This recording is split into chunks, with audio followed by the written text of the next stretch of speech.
Friends வணக்கம்ங்க. இன்றைக்கி one day ட்ரிப்லாம் கொண்டு பார்க்கலாங்க. ரொம்ப நாளாக பிள்ளையார்பட்டி கோயிலுக்கு போகலான்ட்டு இருந்து இன்றைக்கி கிளம்பியாச்சுங்க. எப்போவுமே வீட்டில் ஏதாவது ஒரு கமிட்மெண்ட்டு வேலைன்ட்டு இருப்போம். இந்த மாதிரி வெளியே போனால் நம்மளுக்கெல்லாம் ஒரே சந்தோஷங்க. அது மாதிரி தான் எனக்கும் ஒரே சந்தோஷங்க. போகிறப்போ காலையில் டிஃபனும் மதியானம் லஞ்சும் கொண்டு போகிற மாதிரி பிளானுங்க. காலையில் டிஃபனுக்கு உப்புமாவும், மதியத்துக்கு புளிச்சாப்பாடும், ஒயிட் ரைஸும் தயிரும் எடுத்துக்கிட்டு போகலான்ட்டு பிளான் பண்ணியிருக்கேங்க. என்னடா இது ஜாலியாக ட்ரிப்புன்னு சொல்லிட்டு சாப்பாடு செஞ்சு எடுத்துகிட்டு போகிறாங்கன்னு நினைக்கிறீங்களா? என்ன தான் இந்த சாப்பாடெல்லாம் அடிக்கடி நம்ம வீட்டில் சாப்பிட்டாலும் வெளியே போகும்போது எடுத்துகிட்டு போய் ஏதாவது ஒரு மரத்தடியில் எல்லோரும் ஒன்றா உட்காந்து இருக்கிறத வச்சு சாப்பிடும்போது அந்த சாப்பாடு தனி டேஸ்ட்டுங்க. உண்மையா இல்லையான்னு சொல்லுங்கள். இதெல்லாம் நினைக்கும்போது இந்த வேலையெல்லாம், இந்த சாப்பாட்டு வேலை, மற்ற அரேஞ்ச்மெண்ட் வேலையெல்லாம் நமக்கு பெருசாகவே தெரியாதுங்க. இதை விட இன்னொன்று முன்னத்த நாள் நைட்டு தூக்கமே வராதுங்க. சும்மா நாளில் உப்புமா செய்யணுன்னாலே வெறும் உப்புமா செய்யணுன்னாலே ரொம்ப சோம்பலாக இருக்குங்க. ஆனால் இன்றைக்கி வேலை ரொம்ப சுறுசுறுப்பாக போகுங்க. பயங்கர சுறுசுறுப்பாக வேலை செய்வோம். இப்போது நான் மத்தியானம் லஞ்சுக்கு தான் ரெடி பண்ணிகிட்ருக்குறேங்க. நாளைக்கு மத்தியானம் லஞ்சுக்கு இப்போ ரெடி பண்ணிகிட்ருக்குறேங்க. இப்போ மணி நைட்டு 9ங்க. இதை முடிச்சுட்டு ட்ரிப்புக்கு தேவையான எல்லாம் எடுத்து வச்சுட்டு தூங்கணுங்க. இப்போ புளிச்சாப்பாட்டுக்கு தேவையானது மட்டும்தாங்க ரெடி பண்ணுறேன். காலையில் நேரமே எழுந்திரிச்சு தான் உப்புமா ரெடி பண்ணிவிட்டு கடலப்பருப்பு சட்னிங்க சைட் டிஷ்க்கு அது ரெடி பண்ணணும். அதையெல்லாம் காலையில் ரெடி பண்ணிக்கலான்ட்டு இப்போ இந்த வேலையை மட்டும் முடிச்சுட்டு தூங்கணுங்க. ஆனால் தூக்கம் வருமா வராதுங்க. வீட்டில் இருக்கிற கூட எல்லாத்துக்கூடையும் அதை இதையும் பேசிட்டு அப்படியே ரொம்ப நேரம் ஆகும் தூங்குறதுக்கு. தூங்கி காலையில் ஒரு 3 மணிக்கு எழுந்திரிச்சு மற்ற வேலையெல்லாம் பார்த்துக்கலான்ட்டு பிளானுங்க. 3 மணிக்கு எழுந்திரிச்சோன்னா டிஃபன் வேலை முடிச்சுட்டு நம்மளும் கிளம்பி ஒரு 5 மணிக்கு வீட்டிலேருந்து கிளம்பிக்கலான்ட்டு இப்போ ரெடி பண்ணிகிட்ருக்கோங்க. நம்ம 3 மணிக்கு எழுந்திரிச்சு மற்ற வேலையெல்லாம் பார்த்துட்டு கிளம்பிக்கலான்னு தான் நாங்கள் பிளான் பண்ணோம். நம்மளுக்கு இருக்கிற சந்தோஷத்தில் தூக்கம் 2 மணி, ஒரு 1:30 2 மணிக்கே முழுப்பாயாச்சுங்க. 2 மணிக்கு 1:30க்கே முழுப்பாகி மறுபடியும் கொஞ்சம் நேரம் வீட்டில் இருக்கிறவங்க கூடலாம் நாயும் பேசிட்டு மறுபடியும் ஏதாவது வேணுமா அப்படிங்கிறத பார்த்து எல்லாம் எடுத்து வச்சுட்டு இங்கேருந்து நம்ம என்னென்ன கொண்டு போகலான்ட்டு மறுபடியும் ஒரு தடவை எல்லாம் பார்த்துட்டு சரி ஒரு 3 மணிக்கு மேலே செஞ்சுக்கலான்ட்டு அப்புறம் உப்புமா செய்ய ஆரம்பித்தாச்சுங்க.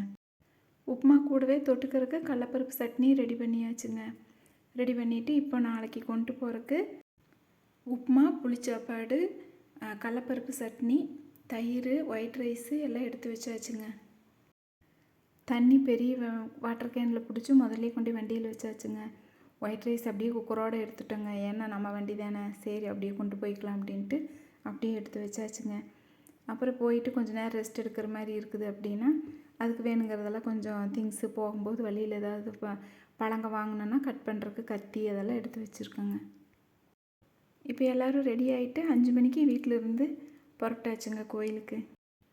போகிற வழியில் கொஞ்சம் வெடிய ஆரம்பிச்சோன்னையுமே வீடியோ எடுக்கலான்ட்டு கொஞ்சம் எடுத்தேங்க. நல்லா இருந்துச்சு, கொஞ்சம் கிளைமேட் நல்லா இருந்துச்சு. சரி எடுக்கலான்னு எடுக்க ஆரம்பித்தேங்க.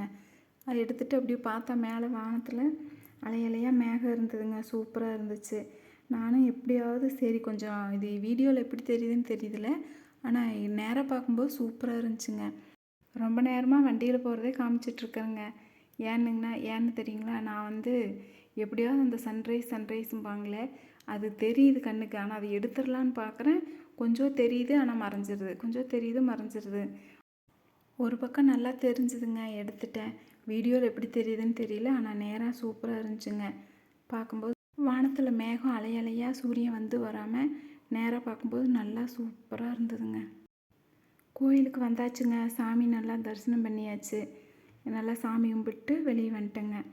கொஞ்சம் அங்கெல்லாம் சுற்றி பார்த்துட்டு குளம் நிறையா வாத்துக்கெல்லாம் குளத்துல இருந்துச்சுங்க. எல்லாம் பார்த்துட்டு அங்கே முன்னாடி இருந்தது எல்லாத்தையும் கொஞ்சம் எல்லாம் சுற்றி பார்த்துட்டு வெளியே வந்துட்டோங்க. கொஞ்சம் தூரம் போனே ஒரு மரத்துக்கடி உட்காந்து காலையில் டிஃபன் முடிச்சுட்டு அப்புறம் பக்கத்தில் அப்படியே வர்ற வழியில் திண்டுக்கலுக்கு அங்கே ஒரு கோயிலுங்க, முருகன் கோயில், செம்பு முருகன் கோயிலுன்னு சொன்னாங்க. அந்த கோயிலில் உள்ளே போய் சாமி கும்பிட்டு அங்கே சாமி சூப்பராக தரிசனம் பண்ணுங்க. நல்லபடியாக சாமி கும்பிட்டு வெளியே வந்துட்டு அதே மாதிரி மத்தியானம் இன்னொரு மரத்துக்கடியே உட்காந்து லஞ்சு முடிச்சுட்டு கொஞ்ச நேரம் அங்கேயே எல்லோரும் ரெஸ்ட் எடுத்தோங்க. எந்த கோயிலையும் உள்ளுக்குள்ளேயெல்லாம் போய் ஃபோட்டோ எடுக்கலைங்க. ஃபோட்டோ எடுக்க வேண்டாம்பாங்க.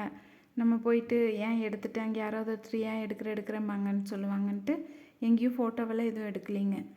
ரெஸ்ட் எடுத்துகிட்டு வீட்டுக்கு கிளம்பியாச்சுங்க. எனக்கு இது உங்ககிட்ட சொல்லும்போது இன்னொரு தடவை எனக்கு கோயில் போன மாதிரி உங்கள் கூட சேர்ந்து கோயிலுக்கு போயிட்டு வந்த மாதிரி ஒரே சந்தோஷமாக இருக்குதுங்க. மறுபடியும் ஒரு தடவை போன மாதிரி இருக்குது எனக்கு. விளாக் பிடிச்சிருந்தா லைக் பண்ணுங்கள். இன்னொரு விளாகில் பார்க்கலாங்க.